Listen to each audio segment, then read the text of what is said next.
সকালে আমার ঘুমটা ভেঙে গেছিল মায়ের শঙ্করধ্বনির আওয়াজে। পাশ ফিরে দেখলাম তন্নি নেই। ভাবলাম প্রতিদিনের ন্যায় আজও তন্নি তার বেদনকে হরিনামে সঙ্গত করতে পুজো রুমে বসে। এটা প্রতিদিনের ঘটনা। মা স্নান সেরে পুজো করতে বসলেই তন্নি উঠে যায়। মা ওকে ফ্রেশ করিয়ে একসাথে পুজো কমপ্লিট করেন। এদিনও তার অন্যথা হয়নি। পুজো শেষ করে মা ওকে এক মুঠো মুড়ি দিয়েছিল, ও খেলার ছলে সেই মুড়িগুলোকে খাচ্ছিল।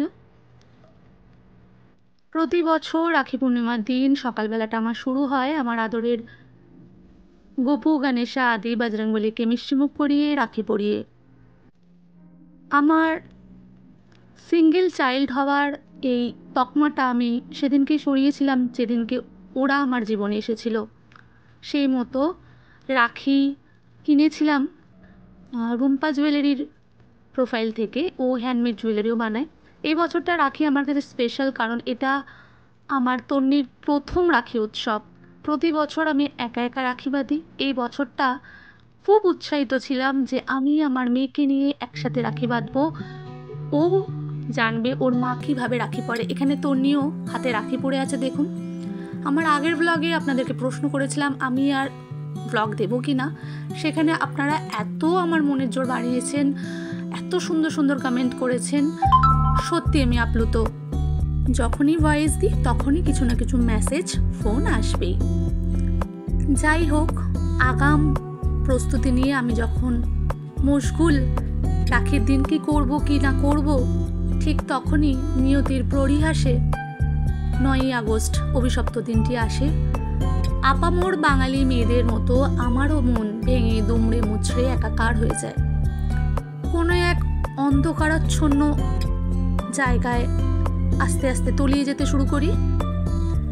ভাবতে থাকি 2024 সালে দাঁড়িয়েও আমরা কতটা অসহায়।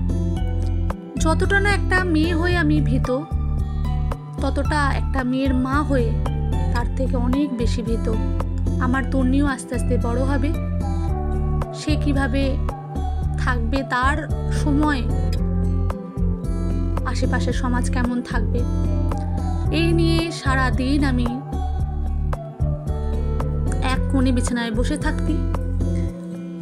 প্রতিদিনের রুটিন হয়ে গেছিল নিউজ পেপার দেখা, নিউজ চ্যানেল দেখা এবং প্রতিবাদ স্বরূপ সোশ্যাল মিডিয়ায় লেখালেখি। আর কিছু যেন আমার জীবনে এক্সিস্টই করতো না।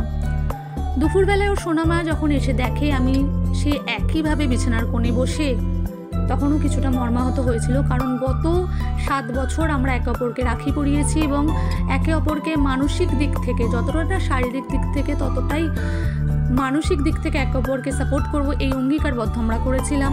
একে অপরকে হয়েছিলাম অঙ্গীকারবদ্ধ আমরা। সেই হিসাবে ও আমাকে অনেকভাবে মোটিভেট করার চেষ্টা করে। ও আমাকে বোঝায়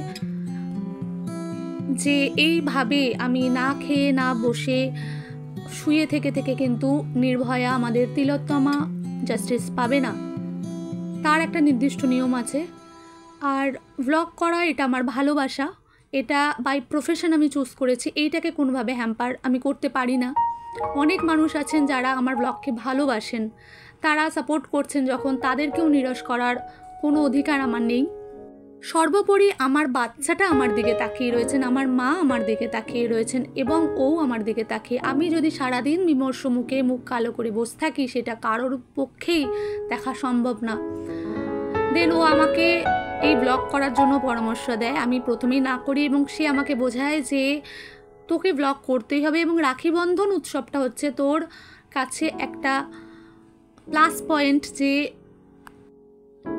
রাখি বন্ধন উৎসবের মাধ্যমে তুই সম্প্রীতি ছড়াতে পারিস, তোর মনের কথা তুই জানাতে পারিস।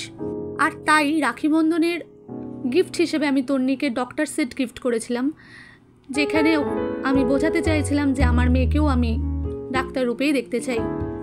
সত্যি কথা বলতে গলা জড়িয়ে আসছে।